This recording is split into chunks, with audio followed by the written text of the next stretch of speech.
Hello everyone. We've now reached Holy Saturday in our Holy Week reflections. Once again we'll be using Tom Wright's book Lent for Everyone, based on the Gospel of Matthew. And we begin as usual by reading from Matthew's Gospel. Today it's chapter 27, beginning to read at verse 57. When evening came, a rich man from Arimathea arrived. He was called Joseph, and he too was a disciple of Jesus. He went to Pilate and requested the body of Jesus. Pilate gave the order that it should be given to him. So Joseph took the body and wrapped it in a clean linen cloth. He laid it in his own new tomb, which he'd carved out of the rock. Then he rolled a large stone across the doorway of the tomb and went away. Mary Magdalene was there, and so was the other Mary. They were sitting opposite the tomb. On the next day, that is, the day after Preparation Day, the chief priests and the Pharisees went as a group to Pilate. "Sir," they said, "when that deceiver was still alive, we recall that he said, 'After 3 days I'll rise again.' So please give the order for the tomb to be made secure until the 3rd day. Otherwise his disciples might come and steal him away and then tell the people he's been raised from the dead. And so the last deception would be worse than the first." "You may have a guard," said Pilate. "Make it as secure as you know how." So they went and made the tomb secure, sealing the stone and putting a guard on watch.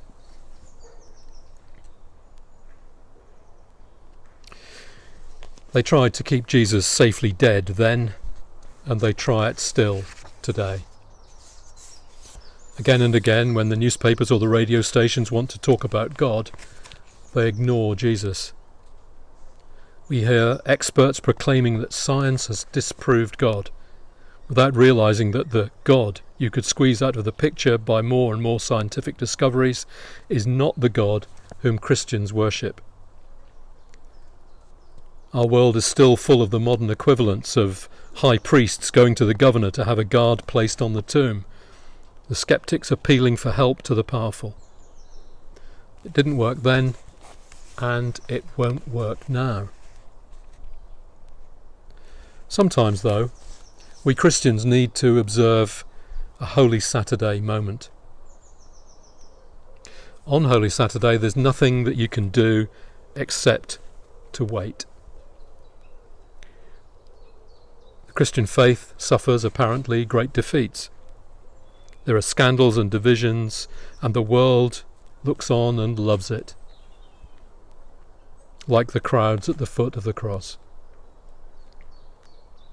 When the Pope visited the United Kingdom in September 2010, he spent almost all his time talking about Jesus, while the commentators in the media spent almost all their time talking about sex. And where the Church, through its own fault, has caused scandal, a time of silence may be appropriate. But God will do what God will do in God's own time. The world can plot and plan, but all of that will count for nothing when the victory already won on the cross turns into the new sort of victory on the 3rd day. In many parts of the Western world today, the Church is almost apologetic, afraid of being sneered at.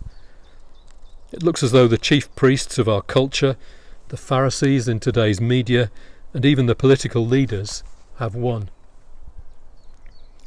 Give them their day to imagine that. It's happened before, and it will happen again. The Romans tried to stamp out the Christian faith once and for all, at the end of the 3rd century. But within a few years, more than half the empire had converted, and the new emperor gave in. Many people in England were sceptical about Christian faith after the religious turmoil of the 16th and 17th centuries, but great revivals of different sorts took place in the 18th and 19th. Who knows what will happen next after the sneering and scheming of the sceptics today? Our part is to keep Holy Saturday in faith and hope, grieving over the ruin of the world that sent Jesus to his death, trusting in the promises of God that new life will come in his way and in his time. And there's usually something to be done in the present, even when times are sad and hard.